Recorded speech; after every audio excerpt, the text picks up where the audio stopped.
Downs boxers produced brilliant performances on Friday night, shooting themselves into World Top 15 recognition. Chris George and Jack Aussies took home the silverware, claiming their first Oceania titles. Jack Aussies and Chris George are climbing the boxing rankings after two sensational victories on Friday night. Both men fought for WBA Oceania titles, and officials were happy with the bouts. It was just wonderful to see Jack Aussies win, because I know that he's virtually the darling of Toowoomba. They've taken him to their hearts, haven't they? Jack went into his fight knowing it wasn't going to be easy. He caught his opponent in the second round, and that was all he needed.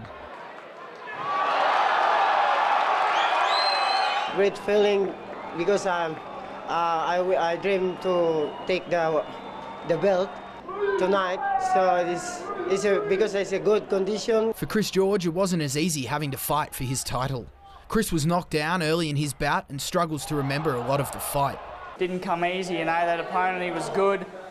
Game plan went out the door a little bit early. I got caught and I didn't think I was hurt, but I sat down around 5 or 6 and the eyes open. I was like, I've come to, so I must have been in autopilot for a little bit there. Chris has a promising future and is already looking for ways to further his career. I don't want to take any backward steps, so I'm going to chase bigger, better opponents. I'm going to chase, anyone above me who will take on the challenge. Anyone who's there, who's got something for me to gain. The win for Jack isn't just big for him. It was a great shot. He done well, and mate, I couldn't be more happier. This young Jack, from a young guy, had such a hard upbringing. Kieran Wagstaff, WIN News.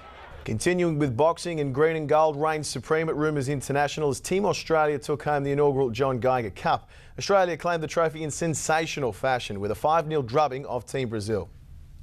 Before the two main title fights, the remaining 3 Team Australia boxers took to the ring. Darren Askew got the night off to a brilliant start with round 1 TKO. There weren't many heated battles, with only Braden Smith needing more than 1 round to get the job done. The win continues Smith's undefeated streak in the ring.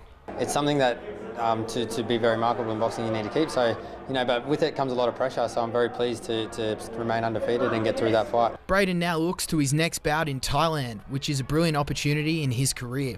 That's only 6 weeks away, so I can go home, have a couple of days off, and we can sort all that out. But that is going to be a huge experience for me. There'll be a couple 100,000 people in attendance. Australian featherweight champion Iron Will Young got the job done against Reginaldo Martins Carvalho in easy fashion. It's a good feeling when you work so hard in the gym.